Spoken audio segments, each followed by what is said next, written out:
यदि आप लोगों ने पार्ट 1 से 6 नहीं देखा है तो आप उसको पहले देख लीजिए, पिछले पार्ट की लिंक डिस्क्रिप्शन बॉक्स में है, आप वहां से देख सकते हैं। अब सुन इसके आगे की कहानी। अनुभागीय नेता फू ने तीनों को एक मध्यम आकार के बैठक कक्ष में ले जाया। इस तरह के कमरे का इस्तेमाल केवल मेहमानों के मनोरंजन के लिए किया जाता था, जिनका बहुत महत्व नहीं था। दो संप्रदायों के बीच विवाह जैसे प्रभावशाली आयोजन के लिए 9 संत दानव द्वार एक साधारण अनुभागीय नेता को बातचीत का ध्यान रखने दे रहा था। इतना ही नहीं, उन्होंने जो शिष्टाचार दिखाया वो सामान्य मेहमानों के लिए भी समान था, जिससे ये स्पष्ट हो गया कि उन्होंने आयोजन पर बहुत अधिक जोर नहीं दिया। मेहमानों को उनके विश्राम क्षेत्र में बिठाने के बाद अनुभागीय नेता फू ने बिना किसी ईमानदारी के कुछ फूलदार भाषा बोली और जल्दी से चले गए। संरक्षक मो आतिथ्य की कमी के लिए मानसिक रूप से तैयार थे, इसलिए वे नाराज नहीं थे, केवल गंभीर थे। अनुभागीय नेता फू ने रक्षक मो के समूह को बसाने में मदद करने के बाद सीधे अपने संप्रदाय के आंतरिक अभयारण्य की ओर प्रस्थान किया। एक प्राचीन मंदिर के पास पहुंचते ही उसकी मुलाकात एक बुजुर्ग से हुई। बुजुर्ग हवा में तैर रहा था और उसके सिर के ऊपर एक स्वर्गीय प्रभामंडल था। जब ये बिना रुके घूम रहा था तो दुनिया की सच्चाइयों का प्रत्येक किनारा जो भौतिक रूप ले रहा था उसके शरीर को स्पष्ट रूप से ढक रहा था। उसके दबाव की तुलना में कुछ भी नहीं था। ऐसा लग रहा था कि एक भगवान हमारे बीच था। शुद्धिकरण धूप प्राचीन संप्रदाय का प्रमुख शिष्य कैसा है? इस बुजुर्ग की गड़गड़ाहट भरी आवाज ने आसपास के वातावरण को झकझोर दिया, लेकिन दूसरों के दिलों में डर पैदा करने वाली यह आवाज केवल मंदिर के भीतर ही सुनी जा सकती थी। बाहर आने पर सेक्शनल लीडर फू अपने नामित नायक की उपाधि के साथ बेहद घमंडी था। हालांकि वह अभी डर से कांप सकता था। वह अपने घुटनों पर बैठ गया और बोला, प्रिय एल्डर, यह एक चींटी, एक साधारण नश्वर, एक अज्ञानी और घमंडी युवा बदमाश था जो चर्चा के योग्य नहीं है। मैं समझ गया, अब विदा हो जाओ। गरजती हुई आवाज फिर से गूंजी। यह आवाज दूसरों में तब भी डर पैदा करने में सक्षम थी जब बुजुर्ग की आंखें बंद थीं। अनुभागीय नेता फू ने विनम्रता से एक बार फिर झुककर प्रणाम किया और सावधानी से मंदिर से बाहर निकल गया। बाहर निकलने के बाद उसका शरीर पसीने से तर था। वो केवल एक अनुभागीय नेता था, इसलिए उसके पास किसी बड़े से मिलने की योग्यता या हैसियत नहीं थी। सम्मान पाने से पहले किसी शाही कुलीन को भी बुलाना पड़ता। अनुभागीय नेता फू के चले जाने के बाद बुजुर्ग ने खाली मंदिर में किसी और से बात करना शुरू किया। एक नश्वर शरीर, नश्वर जीवन चक्र और नश्वर भाग्य महल वाले नश्वर को मुख्य शिष्य बनाने के लिए क्लींजिंग इंसेंस प्राचीन संप्रदाय को बचाने का कोई उपाय नहीं है। ये वास्तव में अमर सम्राट मिनरेन की सम्राट तकनीकों के लिए शर्म की बात है। इस बात की अच्छी संभावना है कि वे अभी भी उस संप्रदाय में रहते हैं। एक रहस्यमय और महान आवाज हवा में गूंजी। बुजुर्ग ने आगे कहा, महाराज, जब तक अमर सम्राट मिनरेन की तकनीकें वहां मौजूद है तब तक हमारे लिए उन्हें एक झटके में हासिल करना केवल समय की बात है। वो नश्वर हमारे प्रमुख वंशज के योग्य नहीं है। रहस्यमयी आवाज चुप रही और बुजुर्ग भी चुप रहे। अगर दर्शक होते तो वे दानव राजा की उपस्थिति से चौंक जाते। ये जानना जरूरी है कि दानव राजा एक बेहद खतरनाक चरित्र था। किंवदंती कहती है कि उसका मूल और वास्तविक स्वरूप अत्यंत भयानक था। उसके नेतृत्व में संप्रदाय लगातार उज्ज्वल होता गया। कुछ भी उसके अत्याचारी शासन को हिला नहीं सका। ओल्ड ऑक्स कंट्री में किसी ने भी उसके स्वर्गीय शासन का विरोध करने की हिम्मत नहीं की। तारानकन तारानकन तारानकन रक्षक मो चुपचाप बैठा रहा, लेकिन नान हुआयरेन ने जानबूझकर असुविधाजनक वातावरण वाले यातनापूर्ण कमरे से बच निकला। इस बीच ली किए अपने कमरे में चला गया था। उसने बिना एक पल बर्बाद किए अदृश्य दोहरे ब्लेड तकनीक का अभ्यास करना शुरू कर दिया। वो इस तकनीक को अपने शरीर और दिमाग में समाहित करना चाहता था। वर्षों से ली किया ने सीखा था कि किसी तकनीक के पीछे छिपे शानदार सत्य को समझना एक बात है, लेकिन शीर्ष पर पहुंचना दूसरी बात है। वास्तव में उनका उपयोग करना एक और पहलू था। अमर सम्राट योग्यता कानूनों के व्यापक ज्ञान वाले एक अद्वितीय प्रतिभाशाली व्यक्ति भी अभ्यास के अत्यधिक स्तरों के बिना उन्हें नहीं कर सकते थे। हुश हुश वूश, दोनों ब्लेड ली किए के हाथों से निकल गए और तितली के पंखों की तरह हवा में शान से उड़ गए। वे अंततः ली किए के हाथों में वापस आने से पहले कई बार एक दूसरे से टकराए। उसने इस खास चाल का कई बार अभ्यास किया था, लेकिन इसमें अभी भी खामियां थीं। क्या शानदार तलवारबाजी है, पहला भाई इतना मेहनती है। मुझे खुद की तुलना आपके महान प्रयासों से करने में शर्म आती है। इस समय नान हुआयरेन कमरे में आया। उसके बगल में एक और किशोर था। नान हुआयरेन अफसोस के साथ आहें भरने से खुद को नहीं रोक पाए। वह ली किए के ईमानदार प्रयासों का वाकई सम्मान करते थे। यह वाकई दुर्भाग्यपूर्ण था कि उनकी जन्मजात प्रतिभा इतनी कमजोर थी। शीर्ष पर पहुंचने के लिए किसी को कभी भी आत्म सुधार करना बंद नहीं करना चाहिए। ली किए ने अपनी तलवारें म्यान में रख ली। हालांकि वो पसीने से तर और थका हुआ था, लेकिन उसकी मुद्रा और अभिव्यक्ति सहज थी। नान हुआयरेन ने सम्मानपूर्वक मुस्कुराते हुए कहा, मैं इन शब्दों को याद रखूंगी और खुद को भी बेहतर बनाने का प्रयास करूंगी। फिर उन्होंने अपने बगल में खड़े युवक का परिचय कराया। ये बिग ब्रदर झांग है, मेरे अच्छे दोस्त। नान हुआयरेन में अच्छी प्रतिभा थी, लेकिन उसे जीनियस नहीं माना जा सकता था। हालांकि वो अपने गुरु से अलग था। उसकी सामाजिकता की वजह से उसका नेटवर्क बहुत बड़ा था। उसके हर जगह दोस्त थे। ये शिष्य झांग बहुत हद तक वैसा ही था, लेकिन उसकी नज़र में ली किए जैसा नश्वर सम्मान के योग्य नहीं था। उसने नान हुआइरेन के साथ अपने रिश्ते के कारण ली किए की ओर सिर हिलाया। उसके लिए ली किए द्वारा अभ्यास की गई कोई भी मार्शल तकनीक अर्थहीन थी। ये पहली बार है जब प्रथम भाई 9 संत दानव द्वार का दौरा कर रहे हैं, तो क्यों न हम घूमें ताकि आप दृश्यों के आदी हो सकें। ली किए को अचानक एक घटना याद आ गई, इसलिए उसने मुस्कुराते हुए जवाब दिया, जरूर। नान हुआइरेन ने झांग नामक शिष्य की ओर मुड़कर कहा, भाई झांग, इस बार हमें आप पर दबाव डालना होगा। भाई नान, आप बहुत संकोची है। शिष्य झांग के पास सिर हिलाने के अलावा कोई विकल्प नहीं था। वो चाहे जितना भी अनिच्छुक क्यों न हो, वो अपनी दोस्ती को खराब नहीं करना चाहता था। आखिरकार उसे ली किए के साथ सुंदर मार्ग पर जाने की कोई इच्छा नहीं थी। 9 संत दानव द्वार मेजबान थे, इसलिए उन्हें अपने रिश्ते को सकारात्मक रूप से बढ़ावा देने के लिए ली क्यूई को इधर उधर ले जाना चाहिए था। हालांकि चूंकि वे ली क्यूई को योग्य नहीं मानते थे, इसलिए शिष्टाचार और नियमों को अलग रखा गया था। शिष्य झांग ने उन्हें परिसर में घुमाया, लेकिन उन्होंने केवल नान हुआइरेन से बातचीत की और ली किए के साथ ऐसा व्यवहार किया जैसे कि वो वहां मौजूद ही न हो। उनकी उपस्थिति ने शिष्यों के बीच बहुत शोर मचा दिया। क्या वो उस पुराने संप्रदाय का प्रमुख शिष्य नहीं है? दूर से एक शिष्य ने यह देखकर भौहें सिकोड़ ली कि ली किए केवल एक नश्वर था। संप्रदाय के एक अन्य शिष्य ने उपहासपूर्वक हंसते हुए कहा, हे, प्राचीन शुद्धिकरण धूप संप्रदाय केवल एक दोयम दर्जे का प्रतिष्ठान है। यदि कोई नश्वर भी उनका प्रमुख शिष्य बन सकता है, तो इस पद को बेकार ही माना जा सकता है। एक नश्वर व्यक्ति सीनियर ली से शादी करना चाहता है, सड़े हुए चॉपस्टिक सोने का कटोरा चाहते हैं। क्यों ना आप आईने में देखें कि आप कितने नीच हैं। एक पहला वाक्य एक चीनी कहावत है, जो इस बात के समान है कि मेढक हंस का मांस खाना चाहता है। ली शूंग्यान 9 संत दानव द्वार की प्रमुख वंशज थी। वो न केवल अपनी प्रतिभा में प्रतिभाशाली थी, बल्कि वो बेहद खूबसूरत भी थी। संप्रदाय में अनगिनत युवा प्रतिभाएं उसे अपनी गुप्त इच्छा के रूप में रखती थी। अन्य विरासतों से कई प्रतिभाशाली लोग जो उसे आकर्षित करना चाहते थे, वे राष्ट्र के एक छोर से दूसरे छोर तक एक पंक्ति बना सकते थे, और उन सभी में एक बात समान थी कि वे ली किए के चेहरे पर थूकने की इच्छा रखते थे, क्योंकि वह इतनी बेशर्म थी। शिष्य झांग और भी शर्मिंदा था। वो अपने साथी शिष्यों की आंखों में शत्रुता देख सकता था। उसने ली क्यूई से दूरी बनाए रखने के लिए तेजी से चलना शुरू कर दिया, अंततः उसे पीछे छोड़ दिया। हालांकि ली क्यूई ने उसकी हरकतों पर कोई ध्यान नहीं दिया। वो शांत और लापरवाह तरीके से अपनी गति से चलता रहा और 9 संत दानव द्वार के स्वर्गीय दृश्य को आत्मसात करता रहा। नान हुआइरेन ने ली किए को गंभीरता से याद दिलाया, पहले भाई, तुम्हें सावधान रहना होगा। बहुत से लोग तुम्हारी मंगेतर को लुभाने की कोशिश कर रहे हैं, और वे तुम्हारे लिए मुसीबत खड़ी करने में संकोच नहीं करेंगे। ली किए ने शांति से उत्तर दिया, ये केवल एक लड़की है, इस तरह के हंगामे की कोई आवश्यकता नहीं है। उसने कई देश विनाशकारी सुंदरियों को देखा था, इसलिए उसने अपनी संभावित मंगेतर को ध्यान में नहीं रखा। यह उसके लिए केवल एक मामूली बात थी। अनजाने में ही वे संप्रदाय के प्रशिक्षण स्थल पर पहुंच गए। यह एक ऐसी जगह थी जहां सभी शिष्य प्रवेश कर सकते थे। एक बार अंदर जाने के बाद वे विशाल युद्ध मंच की तुलना में वास्तव में छोटे महसूस करेंगे। वे एक विशाल पहाड़ी के शीर्ष पर चींटियों की तरह थे। युद्ध मंच में विशाल उल्कापिंड पत्थर लगे हुए थे। प्रत्येक पत्थर पर कई पुण्य प्रतिमानों के शब्द अंकित थे। उनसे लगातार रहस्यमय और शक्तिशाली ऊर्जा निकल रही थी।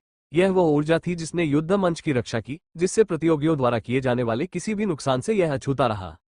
पुण्य प्रतिमान स्तर का एक युद्ध मंच। यद्यपि यह पहली बार नहीं था जब उन्होंने ये देखा था, फिर भी युद्ध के मंच ने नान हुआइरेन को विस्मय से भर दिया। शिष्य झांग को बहुत गर्व हुआ और उसने शेखी बघाड़ना शुरू कर दिया। ये युद्ध मंच हमारे महान बुजुर्ग द्वारा बनाया गया था। ये कई पुण्य प्रतिमानों की विनाशकारी शक्ति का भी सामना कर सकता है। नान हुआइरेन धीमी आवाज में बुदबुदाने से खुद को नहीं रोक पाए। अतीत में हमारे सफाई धूप प्राचीन संप्रदाय में भी एक युद्ध मंच था। सच्चाई ये थी कि क्लींजिंग इंसेंस प्राचीन संप्रदाय में भी एक युद्ध चरण था, लेकिन ये पुण्य पैरागॉन स्तर का नहीं था। कुछ लोग कहते हैं कि यह लगभग अमर सम्राट स्तर का था, इसलिए ये स्वर्गीय राजाओं और अमर सम्राटों के बीच की लड़ाई का सामना कर सकता था। इसे अमर सम्राट मिनरेन ने एक अज्ञात स्थान की गहराई में पाया था। दुर्भाग्य से किसी को नहीं पता था कि इस युद्ध मंच को क्यों सील कर दिया गया था। तब से कोई भी अखाड़े में प्रवेश करने में सक्षम नहीं था। ग्रेट फोर स्टोन गोलम्स ली किए वहां मौजूद था, लेकिन वह बातचीत से पूरी तरह चूक गया। उसकी नजरें अखाड़े के चारों कोनों पर स्थित 4 विशाल मूर्तियों पर केंद्रित थी। उनमें से प्रत्येक की ऊंचाई 100 मीटर से ज्यादा थी। उन सभी के हाव भाव अलग अलग थे, फिर भी वे सभी बहुत यथार्थवादी थे। ये स्पष्ट था कि उन्हें एक प्रसिद्ध विशेषज्ञ के हाथों से एक ब्लेड तकनीक के साथ उकेरा गया था, जो बहुत ही प्राकृतिक और परिपूर्ण थी। यही वो चीज थी जिसे वह देखना चाहता था। 9 संत पुण्य पैरागॉन की मृत्यु के बाद वो कभी इस संप्रदाय में नहीं आया था। इतने सालों के बाद 4 मूर्तियों को देखना आश्चर्यजनक था। जब नान हुआइरेन और शिष्य झांग आपस में बातें कर रहे थे, तो किसी ने ली किए पर ध्यान नहीं दिया। कुछ देर बाद शिष्य झांग को आखिरकार समझ आ गया कि ली किए क्या करने की कोशिश कर रहा था। उसने अपनी भौहें उठाई और पूछा, ये बेवकूफ क्या कर रहा है? नान हुआइरेन ने देखा कि ली किए पूर्वी मूर्ति के ऊपर चढ़ने की कोशिश कर रहा था। हालांकि अपनी कमजोर साधना के कारण वो शीर्ष पर नहीं पहुंच सका। अभी बहुत सारे छात्र युद्ध मंच के चारों ओर खड़े थे। वे सभी ली किए को एक गांव के लड़के की तरह संघर्ष करते हुए देख रहे थे जो पहली बार राजधानी का दौरा कर रहा था। हंसी फूट पड़ी और अखाड़े में ठहाके गूंज उठे। नान हुआइरेन इतना शर्मिंदा था कि वह एक गड्ढा खोदकर उसमें हमेशा के लिए छिप जाना चाहता था। वो यह नहीं देख पा रहा था कि इन 4 मूर्तियों में ऐसा क्या खास था जिसने ली किए को ऐसा करने के लिए प्रेरित किया। ली किए ने नान हुआइरेन को आने का इशारा किया।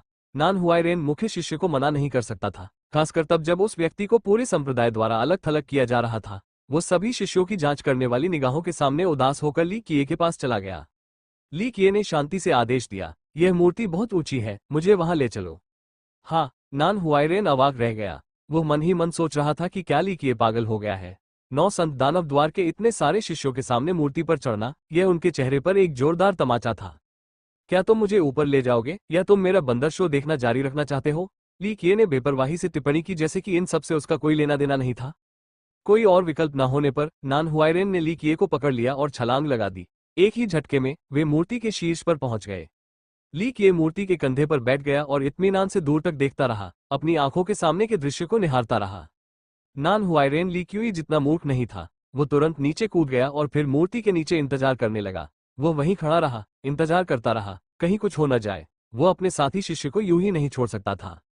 लेकिन शिष्य झांग वहां एक सेकंड भी और खड़ा नहीं रहना चाहता था। वो बिना विदाई अभिवादन किए तुरंत वहां से चला गया। क्या वो सोचता है कि वो एक बड़ा शख्स है जो मूर्ति के ऊपर बैठा है?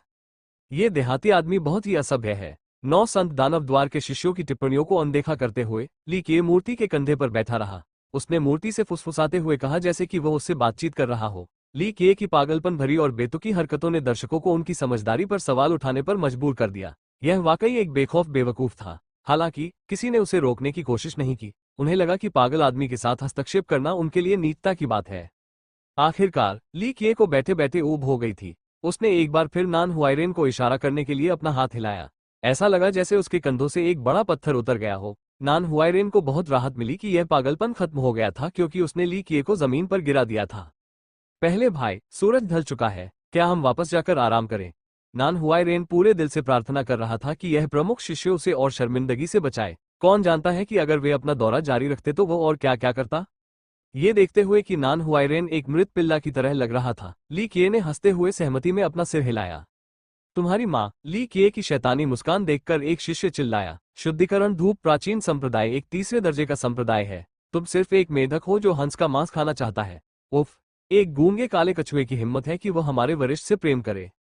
ये देखकर कि कोई उसे सीधे चुनौती दे रहा है, ली किए ने धीरे से पलटकर कहा, अपनी सीनियर को प्रपोज करो। अपने बारे में बहुत ज्यादा मत सोचो। अगर कोई स्वर्गीय देवदूत या ईश्वरीय परी भी मुझसे शादी करना चाहती है तो उसे मेरी स्वीकृति के लिए प्रार्थना करनी होगी। और तुम्हारी सीनियर के लिए उसकी बारी आने तक लंबी लाइन है। तुम्हारी माँ, तुम जीने से थक गई हो। ली किए के बेशर्म शब्दों को सुनकर सभी पुरुष शिष्य दहाड़ उठे। शांत हो जाओ, शांत हो जाओ। सभी को शांति और समृद्धि का महत्व समझना चाहिए। मौजूदा स्थिति ने नान हुआइरेन की रीढ़ में सिहरन पैदा कर दी। उसने तुरंत ली किए को लिया और चला गया। वो इस पागल आदमी को एक सेकंड के लिए भी बाहर नहीं छोड़ सकता था। अपने गेस्ट हाउस में सुरक्षित पहुंचने के बाद नान हुआइरेन ने रोते हुए कहा, पहले भाई, कृपया, यह ऐसी जगह नहीं है जहां हम जो चाहें कह सकें और कर सके। एक कदम पीछे हटे और ऊंचे आसमान और गहरे समुद्र की सराहना करें। कृपया अपने आप को नियंत्रण में रखें। रुको, ली क्यूए ने बेपरवाही से घोषणा की। एक जनरल आने वाली सेना को रोक देगा। एक बांध आने वाली धारा को रोक देगा। यह एक और चीनी कहावत है। ये किसी को चिंता न करने के लिए कहता है, लगभग क्यू सेरा सेरा की तरह। ये चीनी में बहुत अच्छा लगता है क्योंकि इसमें केवल 8 शब्द है, एक ही स्वर संरचना वाले प्रत्येक गद्य के लिए 4। नान हुआइरेन स्तब्ध रह गया। ली किए जैसे किसी व्यक्ति की देखभाल करना अपने लिए मुसीबत मोल लेने के समान था। वो 9 संत दानव द्वार पर जाने के इस मिशन को लेने पर वास्तव में पछता रहा था। तारानकन तारानकन तारानकन युद्ध के चरण में हुई घटनाओं के बाद 9 संत दानव द्वार के कई शिष्य क्रोधित हो गए। डू युआनेगुआंग उन लोगों में से एक था जो वास्तव में ली किए को मारना चाहता था। वो एक बाहरी शिष्य था, लेकिन उसकी जन्मजात प्रतिभा औसत से ऊपर थी, इसलिए कई लोग उसे लिटिल जीनियस के रूप में संदर्भित करते थे। वो केवल 5 वर्षों के लिए संप्रदाय में शामिल हुआ था, लेकिन वो पहले से ही अनंतिम महल के शिखर चरण तक पहुंच चुका था। जब तक वो इस वर्ष की परीक्षा सफलतापूर्वक पास कर लेता, वो एक आंतरिक शिष्य बन सकता था। डू युआनेगुआंग को ली शूंग्यान से बहुत प्यार था। उसकी प्रवेश परीक्षा के दौरान वो मुख्य आयोजकों में से एक थी। ये पहली नजर में प्यार था। उसने ये भी सोचा कि उसने उसके कौशल और प्रतिभा को पहचान लिया है क्योंकि उसने उसे स्वीकार कर लिया है। उसे अपनी क्षमताओं पर बहुत भरोसा था और वह चाहता था कि वह उसकी दाव पार्टनर बने, इसलिए ली किए का अस्तित्व स्वाभाविक रूप से उसकी आंखों में कांटा बन गया। डू युआनगुआंग की आंखों में उसकी हत्या करने की मंशा साफ झलक रही थी और वो खुद से बुदबुदा रहा था, यह नश्वर अपनी सीमाओं को नहीं जानता। अगर मैं उसे थोड़ा सबक नहीं सिखाऊंगा तो वह सोचता रहेगा कि वह स्वर्ग और पृथ्वी से ऊपर है। अगले दिन ली किए ने उठते ही नान हुआइरेन से पूछा कि क्या वो फिर से दर्शनीय स्थलों की यात्रा पर जाना चाहती है। वो देखना चाहता था कि क्या उसके समय की कोई चीज यहाँ पड़ी है। नान हुआइरेन बिल्कुल भी नहीं जाना चाहता था। इससे कोई फर्क नहीं पड़ता था कि ली किए पागल था या बेवकूफ, उसके अंतर्ज्ञान ने उसे बताया कि ली किए निश्चित रूप से परेशानी का कारण बनेगा। उसके साथ जाना केवल आत्मपीड़ावाद था। दुर्भाग्य से ली केय पहले ही घूम चुका था और संप्रदाय के चारों ओर अपनी यात्रा शुरू कर चुका था। नान हुआइरेन के पास उसका पीछा करने के अलावा कोई विकल्प नहीं था।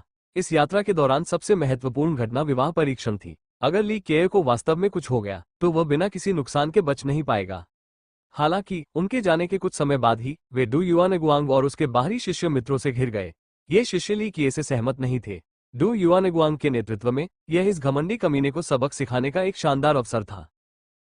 ये भाई डू है, मैंने आपकी महान प्रतिष्ठा के बारे में बहुत पहले सुना है। नान हुआइरेन को पता था कि मुसीबत आने वाली है, लेकिन फिर भी उसने अपना शांत और मित्रवत व्यवहार बनाए रखा।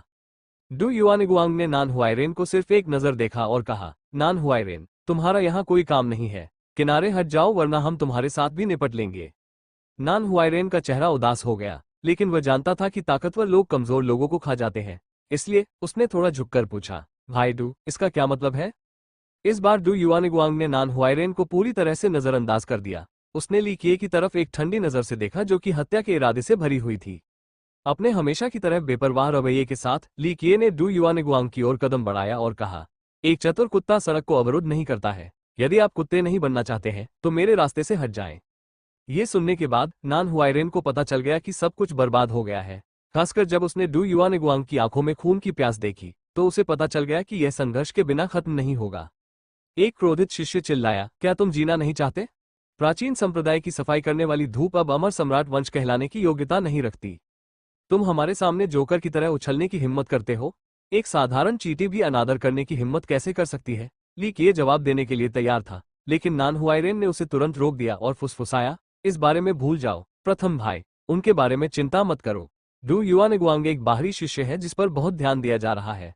वो रक्षक हुआ का नवीनतम शिष्य भी है। यदि वो वार्षिक परीक्षा पास कर लेता है तो वो तुरंत एक आंतरिक शिष्य बन जाएगा।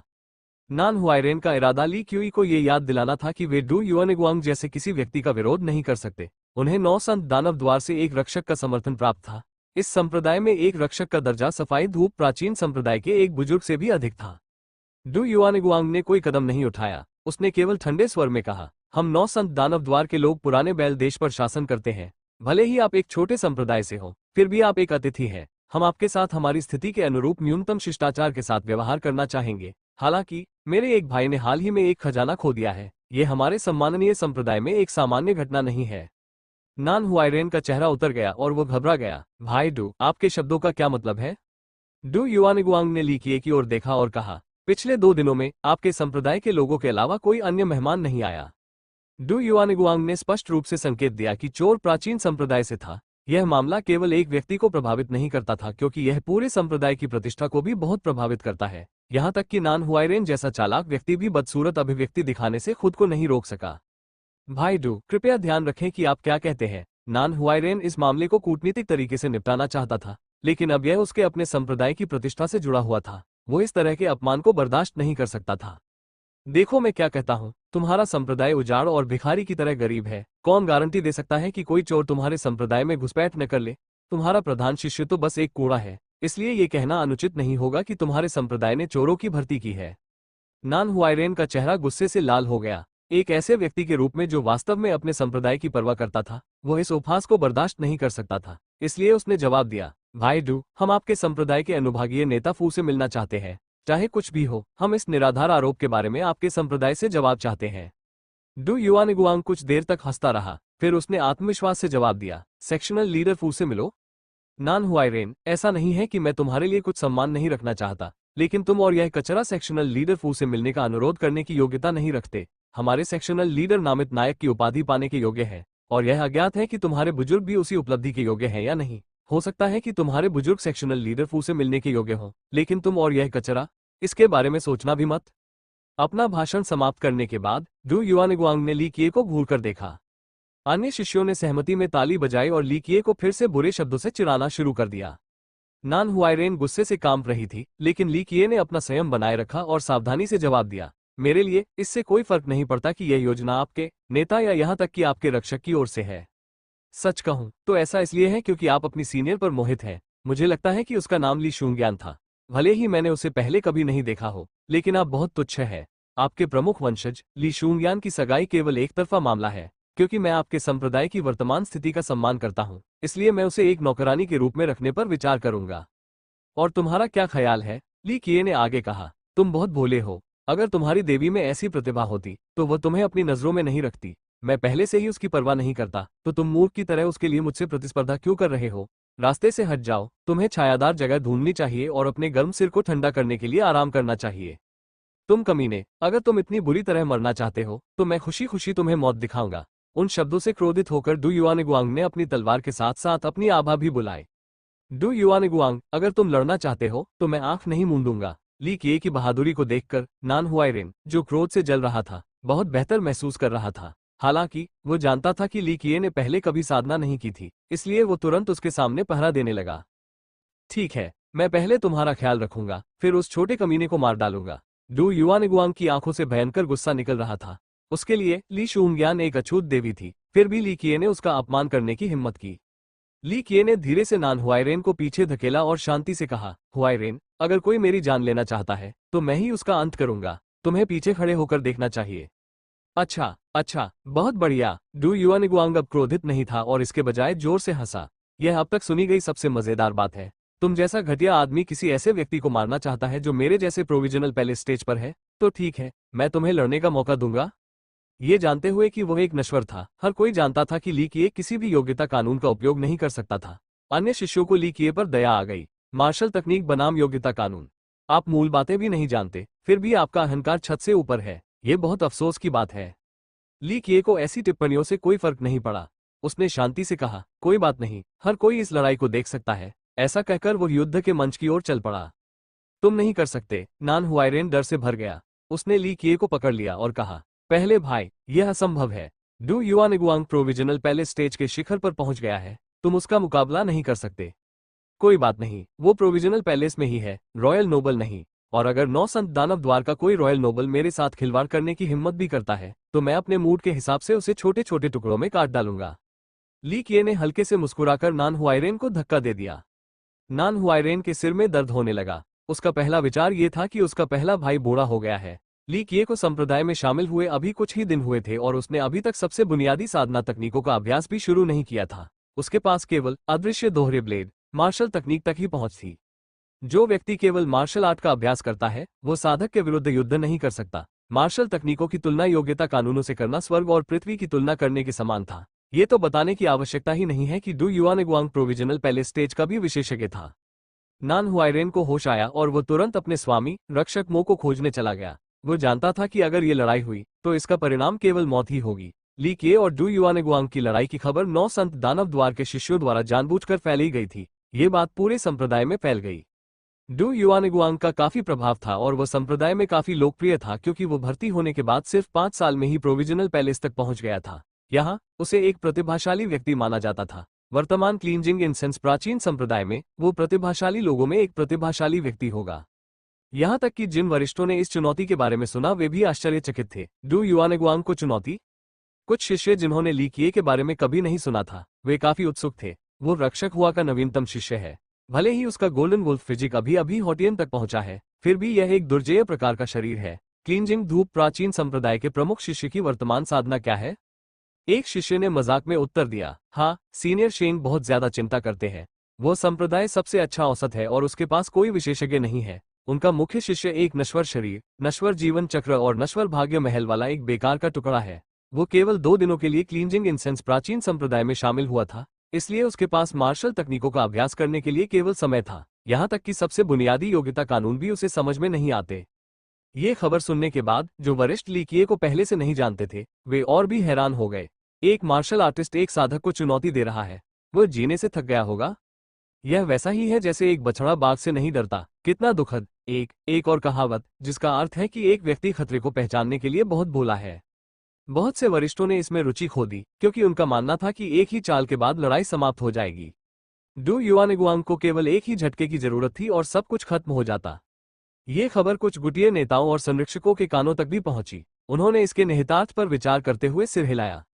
संरक्षकों में से एक ने अलग और ठंडे अंदाज में कहा, शायद यह एक छिपे हुए आशीर्वाद की तरह है। कचरे के एक टुकड़े को मारना गर्व की बात नहीं है, लेकिन अगर सफाई धूप प्राचीन संप्रदाय के मूर्ख जूनियर हमें चुनौती देना चाहते हैं तो इसे एक सबक होना चाहिए।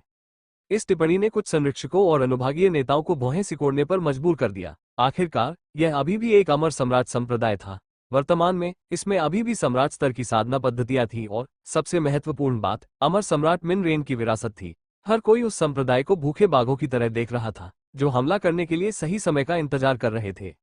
यथार्थवादी रूप से 9 संत दानव द्वार को केवल सम्राट योग्यता कानूनों को लूटने के लिए अपने रक्षकों को जुटाना था, लेकिन वर्तमान दानव राजा ने इस विषय पर अपने विचार कभी प्रकट नहीं किए।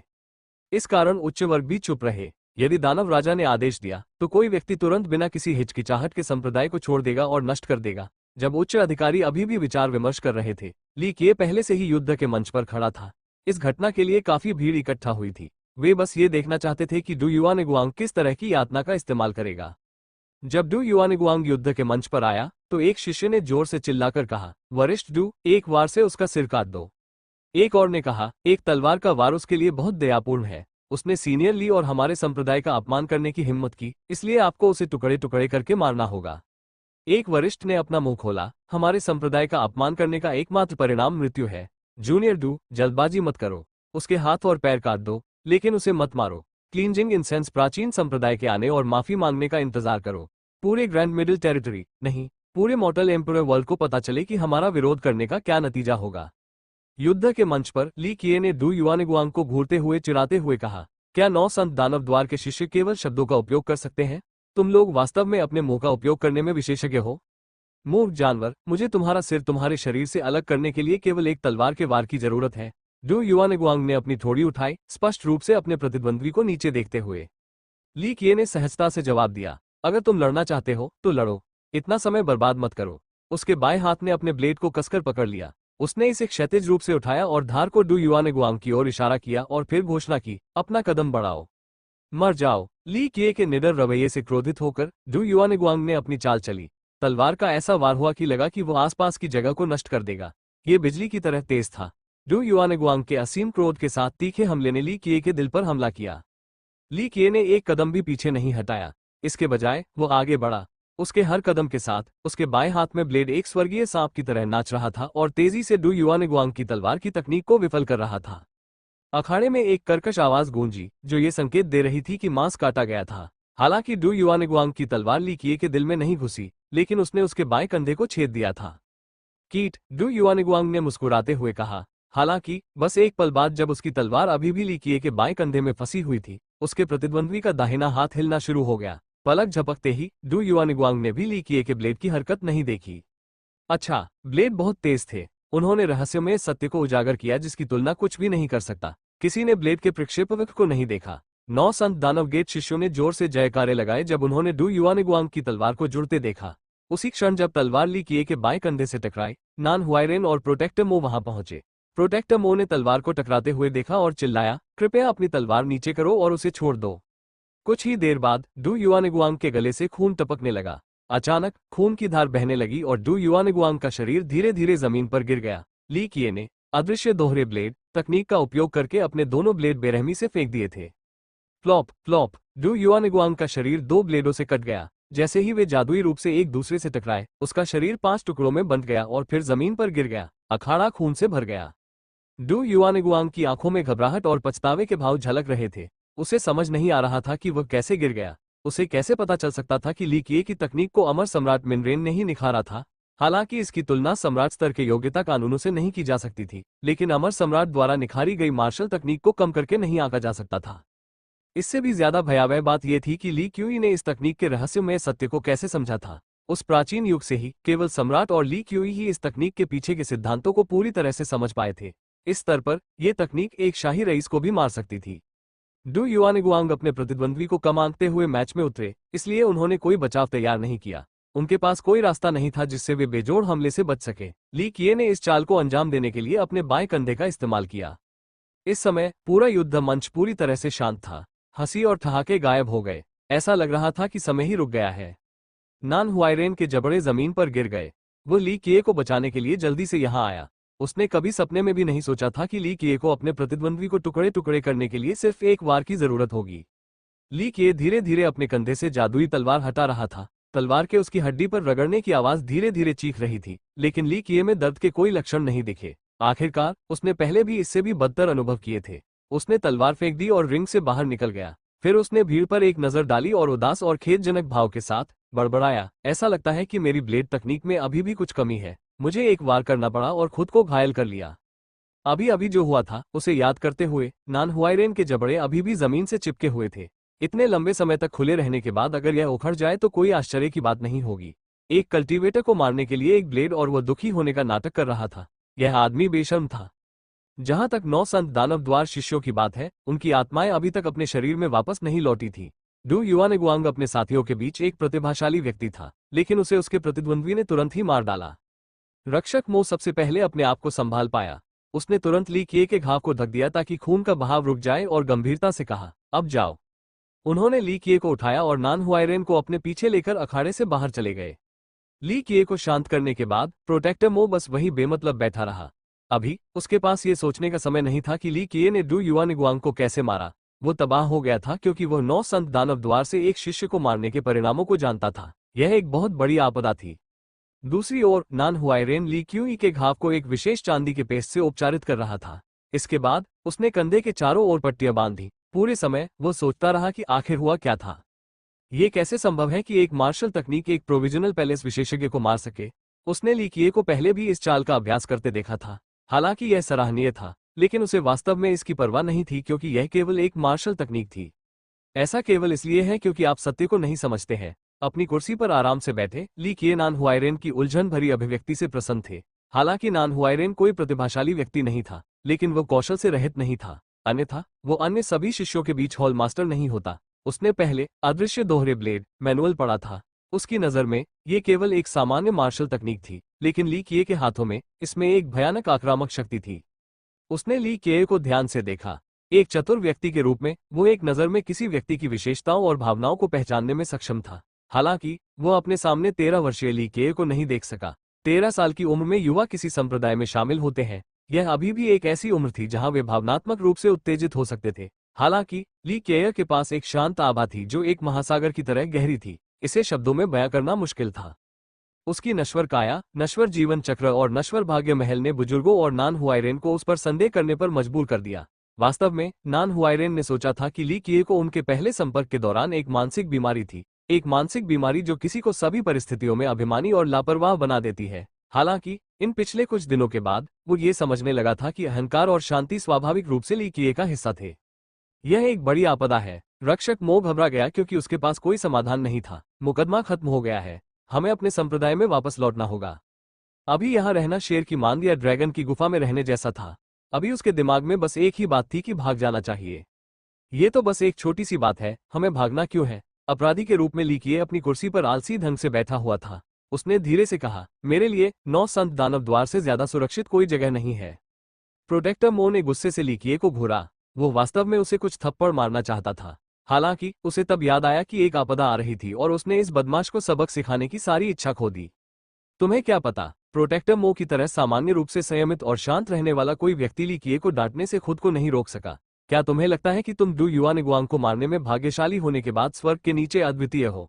तुम 9 संत दानव द्वार की ताकत नहीं जानते। दानव राजा का तो जिक्र ही नहीं। हमारे 6 बुजुर्गों से निपटने के लिए एक बुजुर्ग भी काफी है। 9 संत दानव द्वार द्वारा हमें नष्ट करना एक चींटी को मारने के समान है। शब्द विनम्र लेकिन यथार्थवादी थे। वास्तव में यदि 6 बुजुर्गों को उपाधियां दी जाती तो वे केवल नामित नायक होते, जो 9 संत दानव द्वार के रक्षकों के बराबर होते। 9 संत दानव द्वार के बुजुर्ग कम से कम शाही कुलीन थे, और दानव राजा उनमें से एक था जिसने पिछले 30,000 वर्षों में अनगिनत चमत्कार और किंवदंतियां बनाई थी। उसकी ताकत बिना किसी सीमा के गहरी थी। मेरे प्यारे रक्षक मो, आप चिंता मत करो, ली किए ने अलग अंदाज में कहा। अगर यह कहीं और होता तो मैं थोड़ा परेशान हो जाता, लेकिन हम यहाँ 9 संत दानव द्वार पर हैं। हम देखेंगे कि कौन किसको मारेगा। नामित नायक, शाही रईस, वे मूर्ख शीर्ष तक नहीं पहुंच सकते। तुम प्रोटेक्टर मो के पास कहने के लिए शब्द नहीं थे। इस छोटे बच्चे ने अभी अभी कहा कि नामित नायक और शाही रईस तब शिखर तक नहीं पहुंच सकते जब उनके बुजुर्ग केवल नामित नायक हों। इसी समय बाहर कुछ आवाज आई। नान हुआइरेन का चेहरा तुरंत खराब हो गया। वो जांच करने के लिए बाहर गया और डर से चिल्लाते हुए जल्दी से वापस अंदर भागा। अच्छा नहीं है, इमारत के बाहर नाकाबंदी है। सेक्शनल लीडर फू के नेतृत्व में भीड़ इमारत में घुसी। इस समय उनका चेहरा बहुत बदसूरत था। फू के हाव भाव देखकर प्रोटेक्टर मो को पता चल गया कि सूरज से हमेशा के लिए नहीं छिपा जा सकता। उसने गहरी सांस ली और उसका अभिवादन करने के लिए आगे बढ़ा। भाई फू, ये सिर्फ एक छोटी सी गलतफहमी है। गलतफहमी? तो आप इसे हमारे जूनियर जू हुई को समझा सकते हैं। अनुभागीय नेता फू एक तरफ खड़े हो गए और एक युवक उनके पास आया। इस युवक ने सुनहरे वस्त्र पहने हुए थे। उसका शरीर रक्तिम आभा से घिरा हुआ था और उसके सिर के ऊपर एक पारदर्शी सुनहरी रोशनी थी।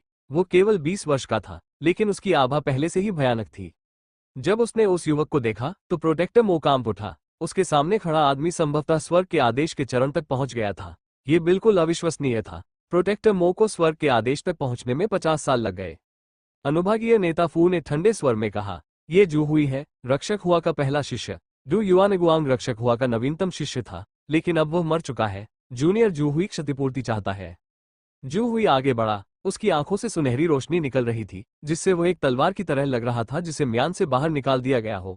उसके पास एक अत्याचारी आभा थी, एक ऐसी आभा जो ऐसा महसूस कराती थी जैसे वह दूसरों को निगल जाना चाहती हो। जू हुई बेशक डू युआनगुआंग से कहीं ज्यादा ताकतवर था। भले ही वो परम प्रतिभाशाली न हो, लेकिन उसे संप्रदाय में अच्छी तरह से स्थापित माना जाता था, इसलिए उसे कई जिम्मेदारियां दी गईं। हत्या की सजा मौत होनी चाहिए। खून के झगड़े का बदला खून से चुकाना पड़ता है। कहने को और कुछ नहीं है। जू हुई ने ली किए को ऐसे देखा जैसे कोई जानवर अपने शिकार को कई टुकड़ों में चीर देना चाहता हो। रक्षक मो ने तुरंत बीच बचाव किया। जूनियर जू, यह एक गलतफहमी है। मेरे संप्रदाय के शिष्यों से मारना नहीं चाहते थे, ये केवल एक दुर्घटना थी। जू हुई ने गंभीरता से जवाब दिया, इसमें चर्चा की कोई गुंजाइश नहीं है। अपराधी को अभी सौंप दो, कोई और गलती मत करना, अन्यथा तुम सब मौत की तलाश में लग जाओगे। अगर तुम सावधान नहीं रहे तो इससे तुम्हारे संप्रदाय का अंत हो सकता है। कोई आश्चर्य नहीं। ली किए धीरे से अपनी कुर्सी से उठे और जू हुई को घूरते हुए शान से आगे बढ़े। यह कोई आश्चर्य नहीं है कि 9 संत दानव द्वार का माहौल इतना गंभीर क्यों था। ये तुम्हारे जैसे बेवकूफों की वजह से है। नान हुआइरेन और प्रोटेक्टर मो दोनों ही हैरानी से सांस फूलने लगी। नान हुआइरेन अंदर से चिल्लाई, हे भगवान, मेरे महान पूर्वज, एक या दो वाक्य कम बोलने से अब तुम मर नहीं जाओगे, है ना? तुम उसके मुंह पर उसे बेवकूफ कह रहे हो। यह आग में घी डालने जैसा है। केवल ये शब्द ही तुम्हें 1000 बार मारे जाने के योग्य बनाते हैं। जू हुई की हत्या की मंशा भड़क उठी और वो क्रोध से भर गया। उसने ली किए की ओर कदम बढ़ाया। रक्षक मो ने हस्तक्षेप किया। उसने जू हुई का हाथ पकड़ लिया ताकि वो उत्पात मचाने से बच सके। रक्षक मो, एक और गलती मत करना। अनुभागीय नेता फू ने अपनी ऊर्जा को निर्देशित किया। उसके शरीर से एक सुनहरी रोशनी निकलने लगी। जब उसने एक कदम आगे बढ़ाया तो उसकी आभा ने अकेले ही रक्षक मो के लिए सांस लेना मुश्किल कर दिया। सेक्शनल लीडर फू, क्या आप 9 संत दानव द्वार पर अपने मेहमानों के साथ ऐसा व्यवहार करते हैं? प्रोटेक्टर मो उसके और फू के बीच ताकत के अंतर से हैरान था। फू एक नामित नायक था। जब तक कि कोई एल्डर उसका मुकाबला करने के लिए यहाँ न हो, यहाँ कोई भी ऐसा नहीं था जो उसे रोक सके। अनुभागीय नेता फू ने कोई भावना नहीं दिखाई और घोषणा की, यदि आप अपराधी को सौंप देते हैं तो भी आपको हमारे संप्रदाय का एक सम्मानित अतिथि माना जाएगा। हालांकि यदि आपको लगता है कि आपके संप्रदाय में हमारा दुश्मन बनने और अपराधी को शरण देने की ताकत है, तो न केवल आपकी जान चली जाएगी, बल्कि आपका पूरा संप्रदाय ही खत्म हो जाएगा। मृत्यु। ली किए, जो रक्षक मो द्वारा संरक्षित था, ने हल्के से ठहाका लगाया और कहा, 9 संत दानव द्वार बहुत अहंकारी हो गया है। अगर किसी संप्रदाय के विनाश का खतरा था तो वो तुम्हारा होगा।